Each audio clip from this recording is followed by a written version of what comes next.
Hello friends, मैं हूं शशि सैनी और आप देख रहे हैं मेरा यूट्यूब चैनल नन्हे टीचर। सो फ्रेंड्स, आज मैं आपके लेके हूँ क्लास 8 एनसीईआरटी साइंस के चैप्टर 7 पौधों एवं जंतुओं का संरक्षण।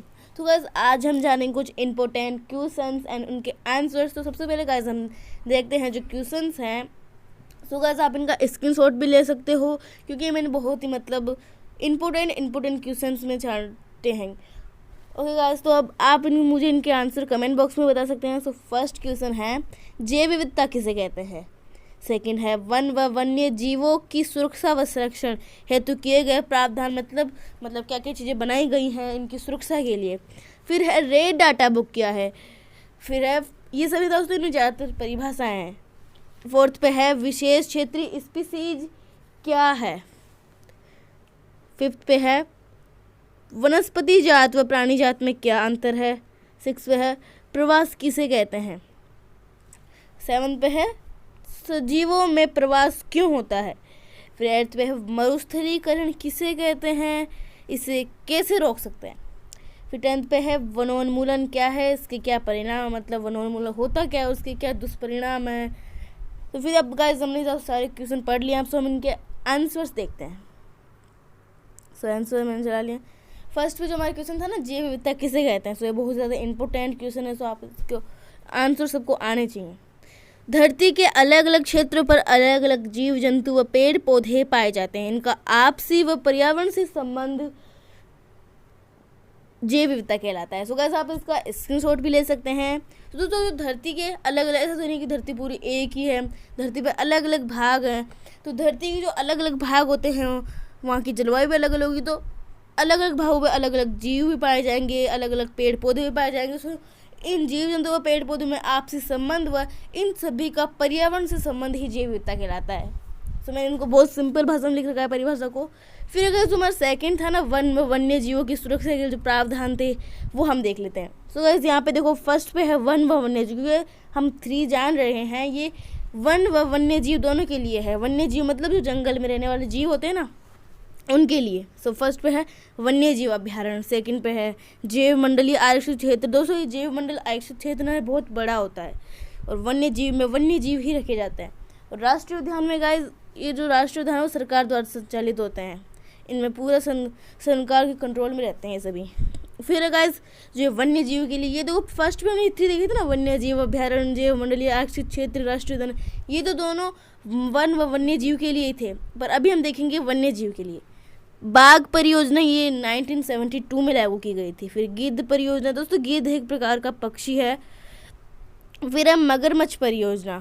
फिर गाइस, अब थर्ड है हमारा red data book. So guys, ये जो परिभाषा है इन सभी की, रेड डाटा बुक ये पुस्तक है कोई, वह बुक जिसमें संकटापन स्पीसीज का रिकॉर्ड रखा जाता है, रेड डाटा बुक कहलाती है। दोस्तों, रेड डाटा बुक उसे कहते हैं जिसमें संकटापन स्पीसीज का रिकॉर्ड रखा जाता है कि ये स्पीसीज संकटापन में है। तो दोस्तों, यहाँ पे स्पीसीज का मतलब है कि जाति, और यहाँ पे दोस्तों ये संकटापन स्पीसीज का मतलब है कि जो विलुप्त होने की कगार पर, अगर हम उनका संरक्षण नहीं करेंगे, उनको सेफ्टी में नहीं रखेंगे, तो ये विलुप्त हो जाएंगे। जैसे कि डायनासोर है ना, और अभी जो संकटापन स्पीसीज में है हाथी, ऐसे बहुत सारी हैं। फोर्थ पे है विशेष क्षेत्रीय स्पीसीज। किसी विशेष क्षेत्र में पाए जाने वाली स्पीसीज उस क्षेत्र की विशेष क्षेत्रीय स्पीसीज कहलाती है। मतलब कोई विशेष क्षेत्र होता है ना, उसमें पाई जाने वाली स्पीसीज। मैंने आपको दोस्तों स्पीसीज तो पहले बता दी थी कि कोई जाति, तो उस क्षेत्र की विशेष क्षेत्रीय स्पीसीज कहलाती है। फिर है वनस्पति जात। किसी क्षेत्र में पाए जाने वाली वनस्पति उस क्षेत्र की वनस्पति जात कहलाती है। मतलब कोई क्षेत्र है तो उसमें पाई जाने वाली वनस्पति, मतलब उस क्षेत्र के पेड़ पौधे उस क्षेत्र की वनस्पति कहलाते हैं। फिर गाइस प्राणी जात। तो गाइस, प्राणी जात भी सेम वनस्पति जात की जैसे है, बस प्राणी जात में क्या क्या आते हैं। प्राणी मतलब जीव जंतु, तो फिर हम परिभाषा देख लेते हैं पहले। किसी क्षेत्र में पाए जाने वाले प्राणी उस क्षेत्र की प्राणी जात कहलाते हैं। मतलब कोई क्षेत्र है, जिसे हम दोस्तों वनस्पति जात से मिलती जुलती है, कोई क्षेत्र है उसमें पाए जाने वाले प्राणी उस क्षेत्र की प्राणी जात कहलाते हैं। फिर है गाइस प्रवास। सजीवों का किन्हीं भी कारणों से पलायन करना प्रवास है। मतलब सजीव में पेड़ पौधे जीव जंतु सभी आ गए, हम भी सजीवों में आते हैं। तो सजीवों का किन्हीं भी कारण से, मतलब कोई भी कारण हो सकते हैं, तो उन्हीं कारणों से उनका पलायन करना। फिर है गाइस पलायन के कारण, तो हमने पहले प्रवास पढ़ लिया, तो अब हम पलायन देखते हैं। तो मतलब जो सजीव होते हैं वो प्रवास किन कारणों से करते हैं, तो पलायन के कारण देख लो, प्रजनन हेतु या प्रजनन के लिए, फिर है भोजन के लिए, व मौसम की मार से बचने के लिए। या फिर दोस्तों मैंने इसमें 2-3 पॉइंट लिखे भी नहीं है कि आवास भी हो सकता है, सुरक्षा भी हो सकती है, क्योंकि वहाँ कोई उनके स्थान पे कोई मतलब जंगली जीव आ गया हो तो वो उनसे बचने के लिए भी पलायन कर सकते हैं। और आवास मतलब उनका आवास बाधित हो गया हो यहाँ पे, मतलब वो जंगलों में रहते हो तो जंगल काट दिए जाएँ तो वो पलायन कर सकते हैं। जो फिर है गाइस मरुस्थलीकरण, उर्वर भूमि का धीरे धीरे मरुस्थल में परिवर्तित होना मरुस्थलीकरण है। मतलब उर्वर भूमि मतलब उपजाऊ मिट्टी, जो गाइस हम वन वगैरह काट देते हैं तो वो जो भूमि होती है ना उसकी मिट्टी उड़ उड़ के एक जगह इकट्ठी हो जाती है, तो उर्वर भूमि का धीरे धीरे मरुस्थल में परिवर्तित होना मरुस्थलीकरण कहलाता है। फिर है दोस्तों इसको रोकने के उपाय, मरुस्थलीकरण को रोकने के उपाय। तो गाइस मरुस्थलीकरण के बहुत ज़्यादा नुकसान भी है, उनको हम कैसे रोक सकते हैं वो देखते हैं। हमें खनन कम करना चाहिए। खनन मतलब हम जो खनिज पदार्थ होते हैं उनको निकालने के लिए हम खोदते हैं ना, तो उन्हें हमें कम करना चाहिए।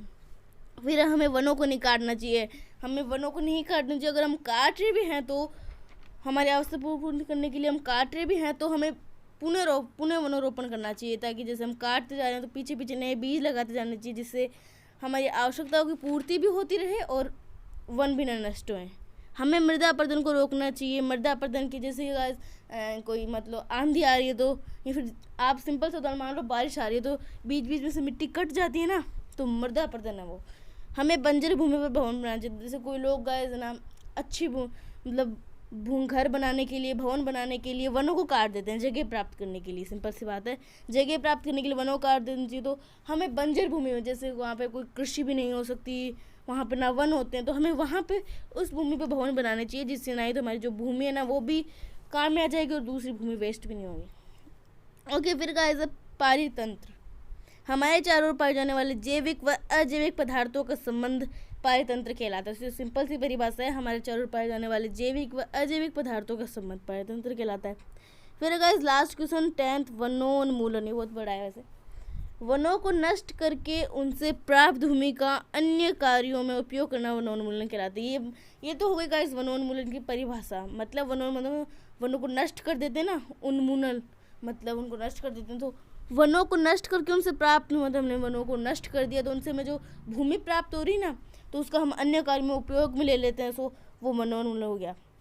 अब गाइस वनोन्मूलन कैसे किन किन कारणों से होता है तो हम देख लेते हैं, वो भी मैंने लिखे नहीं है यहाँ पे। तो हमें कृषि करने के लिए भूमि चाहिए होती है, तो उसके लिए हम वनों को काट देते हैं। हमें कारखाने बनाने के लिए हम वनों को काट देते हैं। हमें फर्नीचर इत्यादि मतलब लकड़ी चाहिए तो हम फिर भी वनों को काट देते हैं। तो ये फिर दोस्तों हम ये सभी काम कर रहे हैं तो उसके क्या परिणाम होंगे, वनोन्मूलन के क्या परिणाम होंगे, दुष्परिणाम क्या होंगे। तो यह वनोन्मूलन से भौम जल स्तर गिर जाएगा। वनोन्मूलन से क्या होता है कि जो भौम जल स्तर, जो भूमि के अंदर जो जल की मात्रा होती है ना, उसका स्तर गिर जाएगा। भूमि एकदम सूखी हो जाएगी, बंजर हो जाएगी एकदम। फिर वनोन्मूलन से CO2 की दर बढ़ेगी। वनोन्मूलन से कार्बन डाइऑक्साइड CO2 की दर बढ़ेगी, और जो कि एक बहुत ही मतलब ख़राब गैस है। वनोन्मूलन से प्रदूषण भी बढ़ेगा। देखिएगा वनोन्मूलन कितने दुष्परिणाम है, सभी और है। वनोन्मूलन से ग्लोबल वार्मिंग होगी। वनोन्मूलन से सारी भूमि मरुस्थल में परिवर्तित हो जाएगी। वनोन्मूलन से जल का संतुलन बिगड़ जाएगा। जहाँ पर पानी चाहिए वहाँ सूखा, व जहाँ पानी नहीं चाहिए वहाँ पर बाढ़। तो वनोन्मूलन से जो हमने देखा था ना मरुस्थलीकरण, तो वनोन्मूलन हम वनों को काटेंगे तो जो सारी जो भूमि है ना, उर्वर भूमि, उपजाऊ भूमि, वो सारी मरुस्थल में परिवर्तित हो जाएगी। और वनोन्मूलन से क्या होगा कि जो जल होता है ना, जल पानी, उसका संतुलन भी बिगड़ जाएगा। जहाँ पे मान लो हमें किसी स्थान पर पानी की बहुत ज़्यादा आवश्यकता है तो वहाँ पर तो सूखा पड़ेगा, और जहाँ पर पानी नहीं चाहिए वहाँ पर बाढ़ आएगी। सो मतलब पूरा संतुलन बिगड़ जाएगा। सो गाइस आज के वीडियो में बस इतना ही। आई होप कि आपको आज का वीडियो पसंद आया होगा और आज का वीडियो आपके लिए बहुत ज़्यादा हेल्पफुल रहा होगा। सो गाइस मिलते हैं अगले वीडियो में, तब तक के लिए धन्यवाद।